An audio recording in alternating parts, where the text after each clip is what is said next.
Christine, remember when you were a kid and you thought that your career was going to be this like perfect straight line trajectory? Oh my, yes. That is not at all what happened. It ended up being way more of a squiggle than I could have ever imagined. And I am so happy that I embraced all of the squiggles along the way.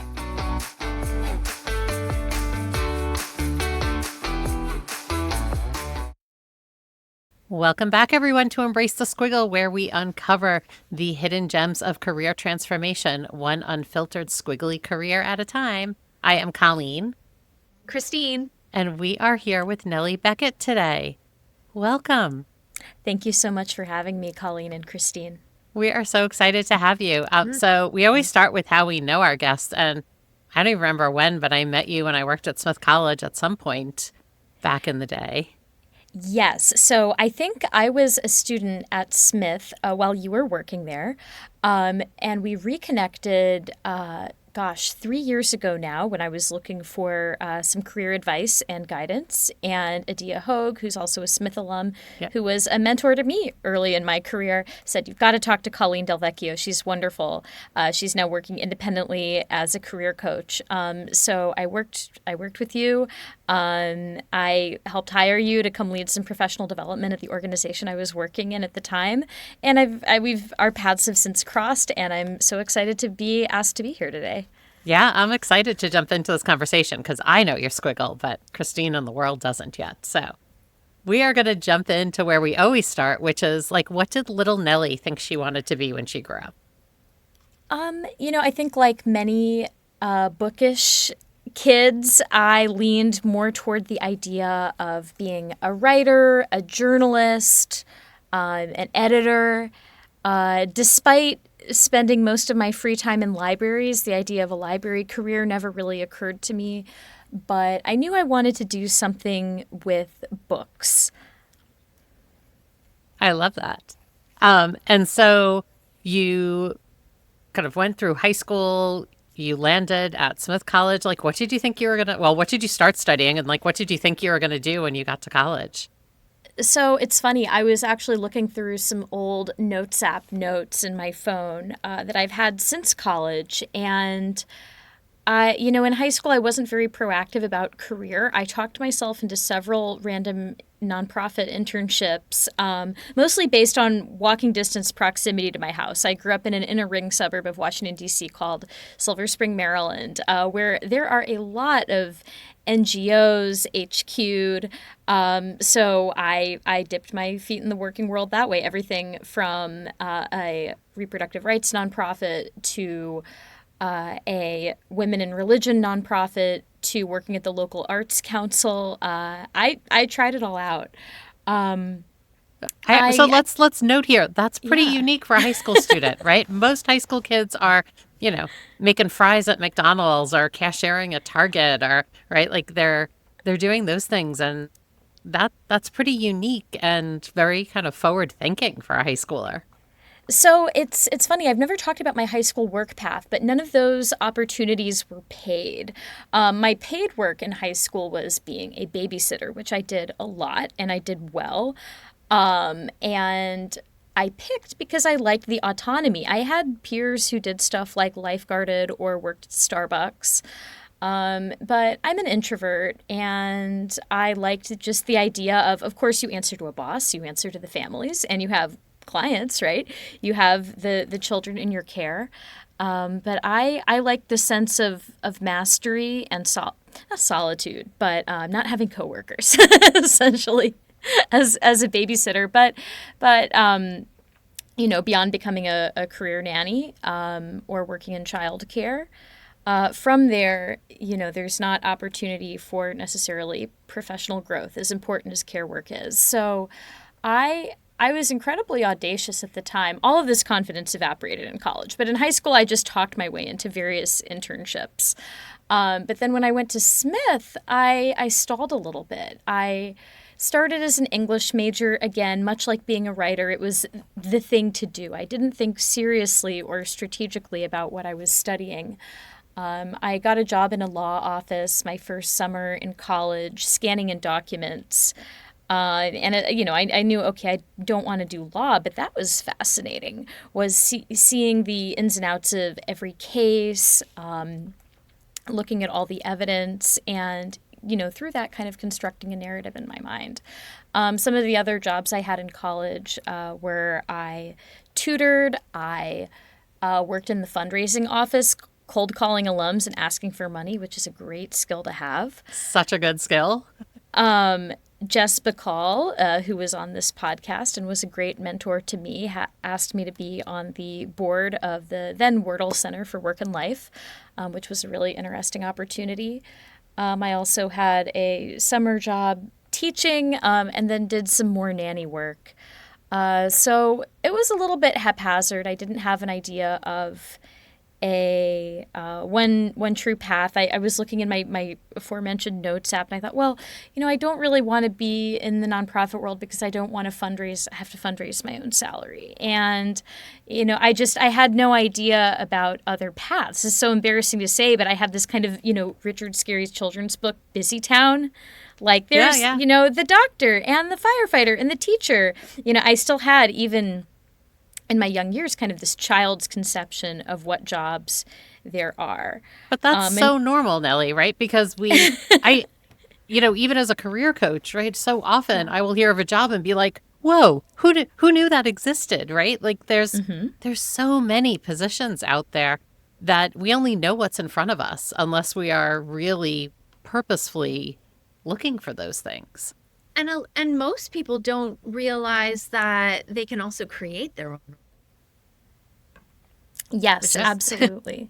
Squiggling in a completely different direction. But there's also that opportunity. And I'm not saying it's like that in every industry. When you're looking at government or the public sector, a little more structured, more here's the job description. There are so many industries where you can create your own role if you're talking to the right people who are open to that. So definitely that entrepreneurial aspect wasn't modeled so much for me growing up. When you grow up in DC, everybody's parents work for the government or are journalists or attorneys or at think tanks, or at least not everyone, but very much that was my parents' social circle. That was my friends' parents. DC is a company town. And at the time, I thought, well, I don't want to live in DC and work for the government. What other paths are there? And I graduated with my English degree feeling very at odds, definitely unprepared for the professional world. That was not true, but I felt that I had no skills, no preparation. And though it was 2014, the economy was not terrible. I had no imagination about where to get hired. And so I did what a lot of conscientious millennials did in the early 2010s, which is join an alternative certification teaching program. Not Teach for America, but something very similar. I moved to Baltimore City, and I was very pragmatic about it. I thought, okay, I don't want a role where I'm sitting in front of a computer all day. I don't want something that can get outsourced. I want to live somewhere with strong workers' rights protections and a low cost of living. And, Baltimore is at the intersection of that matrix of, a progressive state like Maryland, but a Rust Belt city. And I want to be in some kind of program where I know I will get professional training. It ticked all those boxes. So my first career professional job was as a teacher in Baltimore City Public Schools. I am an educator at heart. I always love teaching. I love lecturing. It's something that I get to do, whether I give a professional development presentation or lead a workshop or share my knowledge in many ways. But teaching was not for me. I was a statistic. I left after 3 years for a job at the public library system in Baltimore. Okay, so I'm jumping in here. Nellie, when you were at Crossroads, what was it that showed up for you that moment that you knew that teaching wasn't for you long term? Great question. I think I went into it with the idea that I would career change after 4 or 5 years, which is maybe not the healthiest attitude. But I thought, you know what? I'm just going to do this for 4 years. I'm going to do this for 4 years, and then I'll be 26, and then I'll think about moving to New York, or then I'll have skills that I can parlay into something else. I didn't think about it beyond that. But I would say by the end of my second year, just dealing with the frankly, the office politics of working in schools. There's a lot of relational aggression, which is, the fancy word for adult mean girl behavior. I was not prepared for that in the workplace. And of course, that's not to say that it's unique to teaching. I've heard nurses especially deal with a lot of relational aggression. But also the lack of autonomy and the lack of professional respect that I felt. I feel keenly for folks who are teaching now in 2025 when it's exponentially more challenging. But I think, frankly, the guiding light was where I spent much of my time. I loved hanging out at the library. I had befriended the children's librarian in the neighborhood where I taught. She was a wonderful resource for taking the students there after school, doing programming, doing field trips. I sat on the board of the library in the neighborhood I lived in.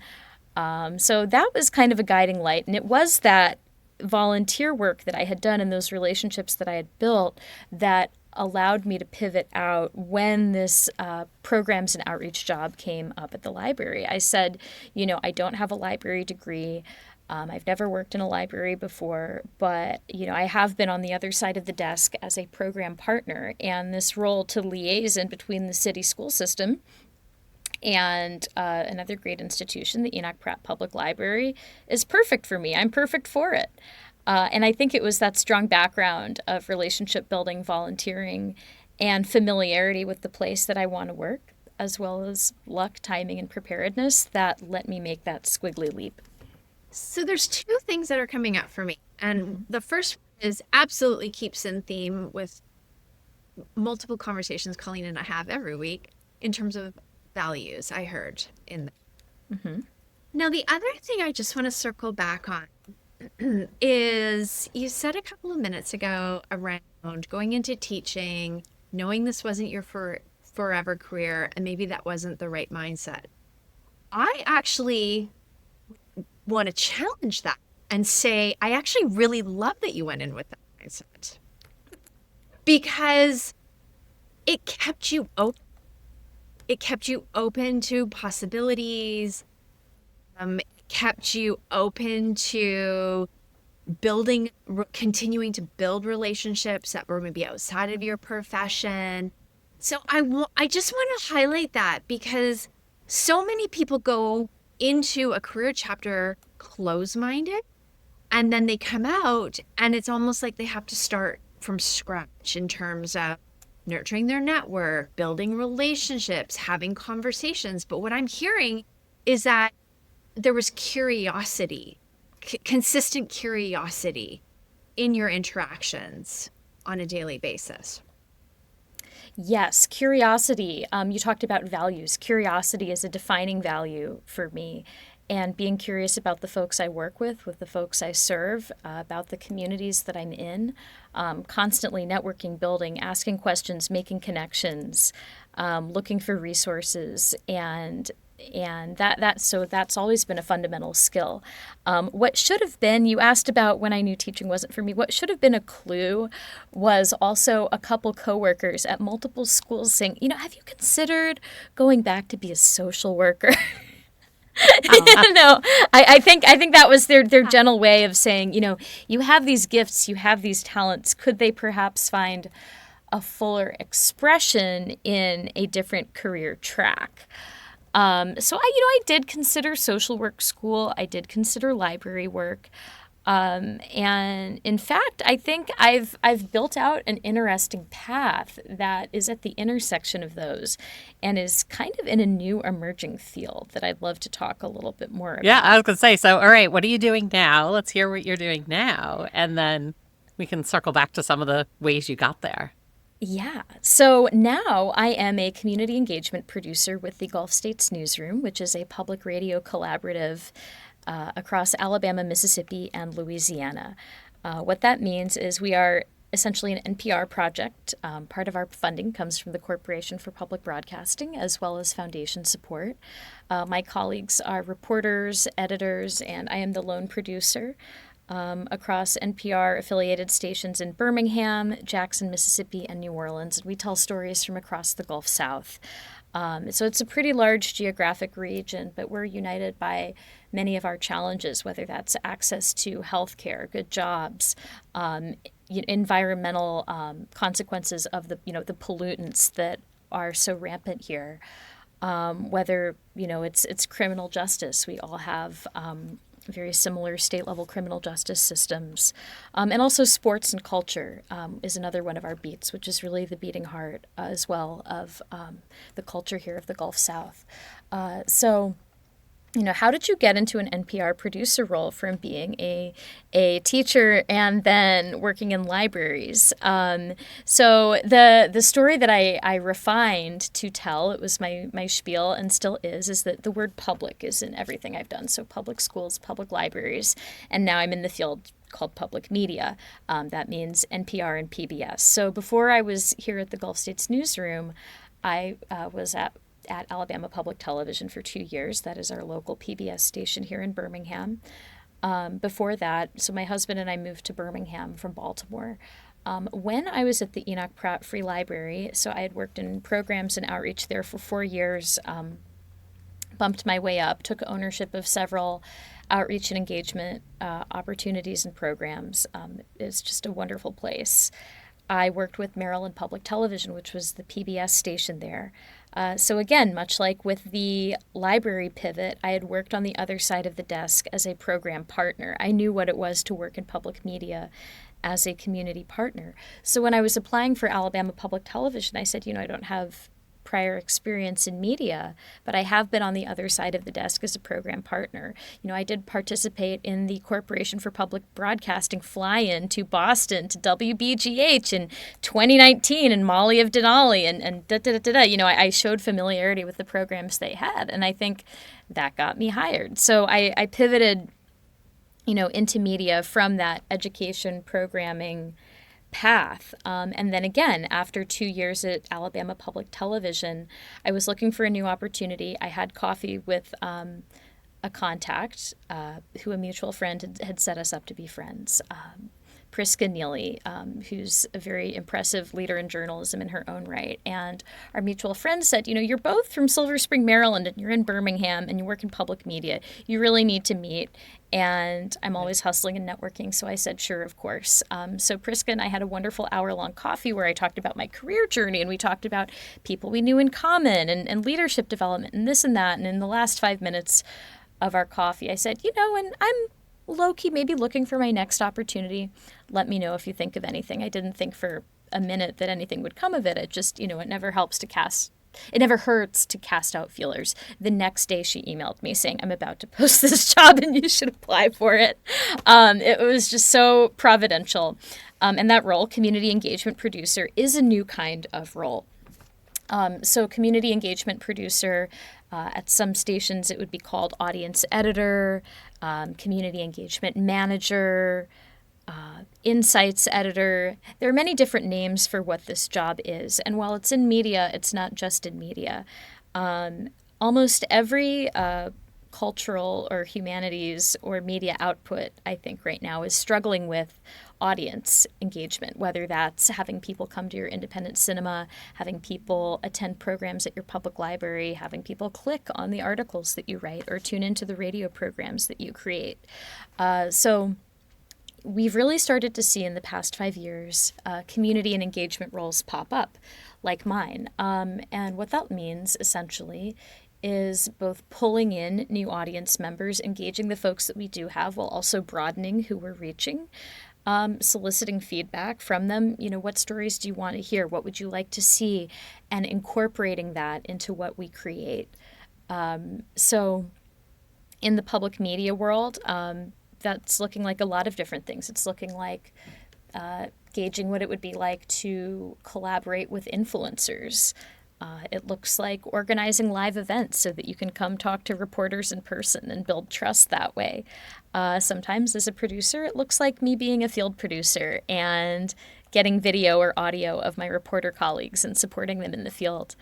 So it's very much a Jill of all trades role, but it's very aligned with my strengths. And I think engagement roles are very needed right now. So I feel exceptionally lucky to get to do this work. So Nellie, what I find super interesting is when we started, you talked about being an introvert, right? Of like, what if you liked being a babysitter, right? Because you liked that kind of introvert piece. And you have been in very public-facing roles all along. Like even as a teacher, you're in a public-facing role. I mean, you're in a room full of kids, you have parents, you have administrators, like there's so many people, and public library. And now you're in a role that's a legitimate audience engagement role. Like your job is to meet and talk to lots of people and bring them in. How have you balanced that? Because you're very successful in it. You obviously love it. Like your face is lighting up as you're talking about it. So how do you balance that with that feeling of being an introvert or a self-declared introvert here? So people don't believe me when I say I'm an introvert. Nobody does. Nobody ever does. Right. I just had this conversation You too? over dinner. Oh, I'm not introverted. I'm not introverted. But I just had this conversation a couple of nights ago, and people get so confused. Right. So that's why I want to hear your side of it, because I feel like I do the same thing, right? I'm constantly talking to people who see themselves as introverts who are in these extrovert, like what roles that people see as extroverts. So how do you manage this? And, how does it still light you up in this way? I manage it, frankly, by having these kinds of roles that I have because I get to interact with people on my own terms. And I've heard that the definition of introvert versus extrovert is not whether you like people or you like to be around people or you like talking to people, but Right. do you refill your cup? Do you find... Do you combat burnout? Yeah. Do you manage your energy by hanging out with other people or being alone? And I desperately need that time alone to recenter. But I also desperately love to connect. So if I just host gatherings on my own terms, if I'm going places to meet people, and I always love having a job, I'm not just here to hang out. Well, I'm here to talk to you about something. We're here to do something. There's a purpose to my being here. I like the sense of control of being a hostess. Adding into the piece just around the myth of introversion does not mean that introverts don't like people. You get to choose who you invite into your circle. And if you know you're going into a conversation or you're going to a meeting with people that might be energy suckers, then you get to put sort of a runway in place in terms of, okay, I know I'm going, I know I need to interact, I know I have to be present. What do I need to do to make sure that my reserves are full so that I am at my best when I'm dealing with somebody who might be more of an energy sucker? And there's, the other myth too is that introverts don't like public speaking, or they don't, or they can't do it. I've had clients tell me I can't do X, Y, and Z because I'm introverted. I just about fell off my chair or burst into tears for them because that perception is holding them back. Where, you read the book Quiet by Susan Cain, and there are some global public figures who have introverted characteristics and are doing amazing things on this planet or have done some amazing things. So I know for me, I want the world to know that just because you identify with introverted characteristics does not mean you can't do things that you think only extroverts can do. Well, it's translating it back to what we started to say before, right? Is what fills your bucket? Like, how do you regain your energy? Do you regain your energy by getting that alone time and reading a book or doing those things that are more introverted, or do you gain energy by going out in a room with 100 people, right? Like which is the way what energizes you? And so I think people think of introvert and extrovert more as the personality traits, but it's really about what fills your bucket and how do you re-energize.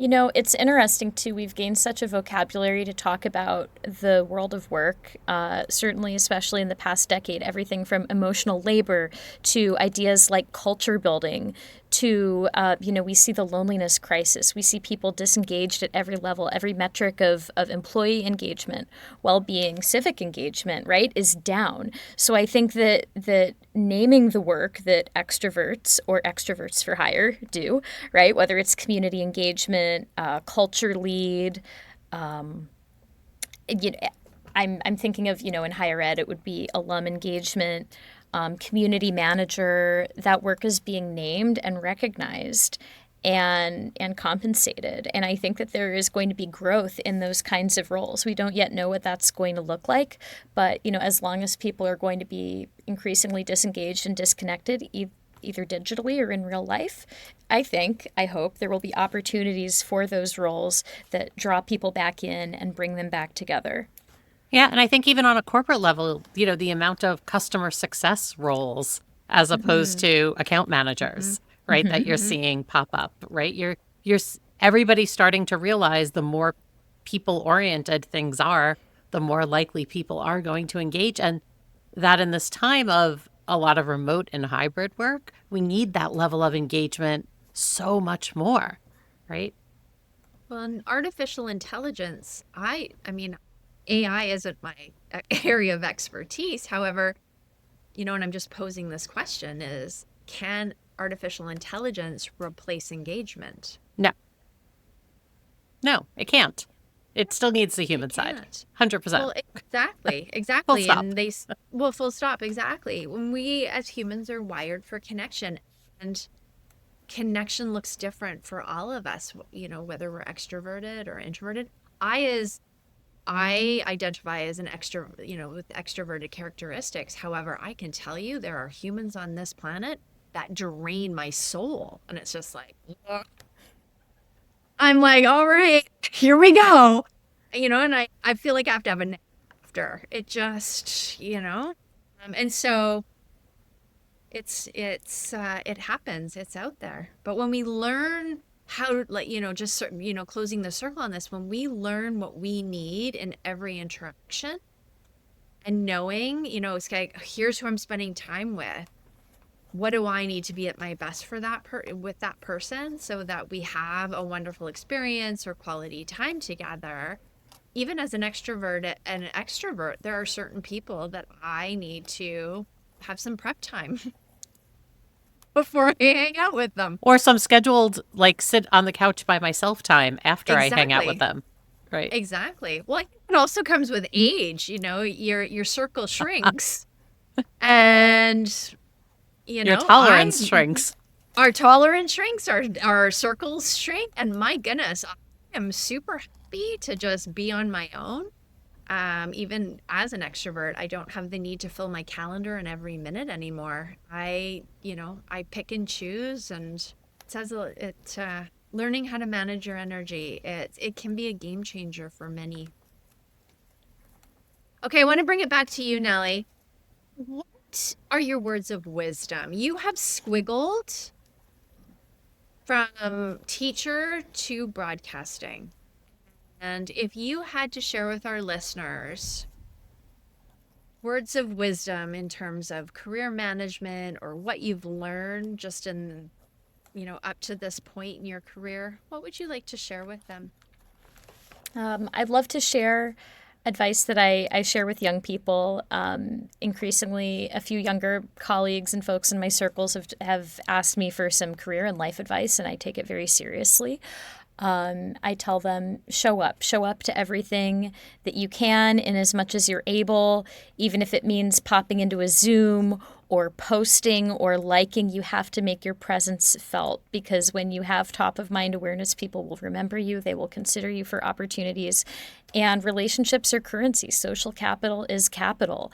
And if you can show up and remember someone's name and smile and ask them a question and hold a conversation, you are already 95% head and shoulders above your competitions. But also life is long and skills are transferable. And by going all in on one path, even if you have to do something completely different later, you will pick up useful skills no matter what. Even the worst jobs I've been in, I have been able to take skills from that. And most likely you will end up doing something different than what you have studied to do. I see career changes again and again, and I'm inspired by them. But show up, build your networks. I'm constantly hustling and networking. Because you never know. And it also brings me a great deal of satisfaction when I can connect other people to their next opportunity. Christine, you said, our circles shrink. They don't have to, but it is work. Friendship is work. It's connective labor is work. Networking, the word work, it's right in there. It can be a joy. It can be a pleasure. You can take ownership of it in your own way, and you can own your own squiggle. You can be holding that crayon, right, to draw that squiggle. But presence and visibility, and certainly in the world that we're in now, being comfortable showing up online, but also in person, will take you very far. We need to get out from behind the computer and off the phone and go back to the old-fashioned way of having a cup of coffee, going for a walk, and having a conversation. I really love what you just said. And it's the piece around paying it forward as well. Asking and just saying to somebody, how can I support you? Or I love that, making a connection, introducing somebody into your network. I know I've just said to people, you two need to meet each other, and here's like the one sentence as to why you need to know each other, and seeing where that can blossom and move forward. I can think of many times where I'm just like, oh, how cool. They're riding bikes together, or they hired each other, or they met in London, or whatever it was. To know that you've played a part in that, I think, is magical. Some really great things that you've shared. Thank you. Thank you so much for having me. Oh, don't worry. We are not done. You still have to get your rapid fire questions here. Okay. Don't think we're letting you off that easy. All right, Nellie, what are you streaming or binging on, like TV or a streaming service these days? Oh my goodness. Here I am, where I say I'm the insufferable person who doesn't watch TV, but that's how I make time to do all the things I do. But I'm really excited. Podcast, maybe? About no. Well, so I've got to plug my team's podcast, the Gulf States Gumbo, all your news from our Gulf states. I actually, for movies, I love going to the Sidewalk Cinema here in Birmingham. We are so lucky to have this world-class independent movie theater that shows everything from local Alabama filmmakers to the latest big-budget feature. So going to the movies is huge for me. I hear that Succession is really good, and Severance, if you want shows about work. So I look forward to checking those out soon. Both are very good. As someone who's watched both, I think you'll enjoy them both. Sounds good. All right. So what's like your favorite color? What color brings you the most joy? I love green. I love it. It's the color of luck. It's the color of money. For St. Patrick's Day, it just makes me happy every time I see it. Nice. And spring, I feel like we're starting, Yes. we're here in Massachusetts, we're very early, but a couple little green pops are happening. Oh, we have cherry blossoms. Oh, how beautiful. Yeah, we don't have that. We're probably They another month from exploded. those. Yeah. Yeah. All right. Do you have a book recommendation for our listeners? Either fiction, nonfiction, both? Yes, absolutely. So a book that I love recommending is Priya Parker's The Art of Gathering.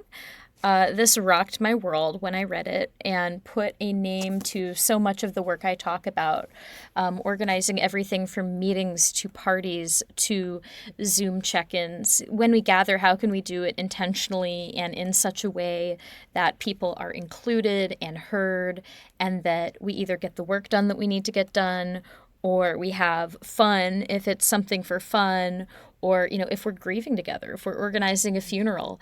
But it's just wonderful. She does really amazing work. And I think no matter what industry you're in, you can find some really great advice. Love it. I will add that to my to be read pile. Me too. I've heard of it. I haven't read it though. Yeah. Well, thank you so much. If our listeners want to connect with you, where can they find you? Yes, absolutely. You can find me on LinkedIn. Friend me. I accept everybody's requests. You can find out more about my work with the Gulf States Newsroom. It's going to be on my Instagram at Nellie Beckett Connects. And if you want to see all of my side hustles and the work I do in my personal life and my musings there, it's going to be at Nelsbex, Nelsbex. I look forward to connecting. Fantastic. Yeah, and we'll drop those in the show notes. So this episode today has been brought to you by Maxity, where we reshape how individuals and businesses thrive using strengths to achieve the highest goals in training through training and executive coaching. And if you've liked this episode, please go rate or review us on your favorite podcast app. We love reading them every week. So thanks so much, everybody. Thanks for being with us today, Nellie. This has been fantastic. Thank you so much, Colleen. Christine, it was a pleasure. Thanks, Nellie. Is it time for you to add a little squiggle to your career? Join us every week to hear from another guest talk about how they embrace the squiggle. Subscribe now and find your inspiration.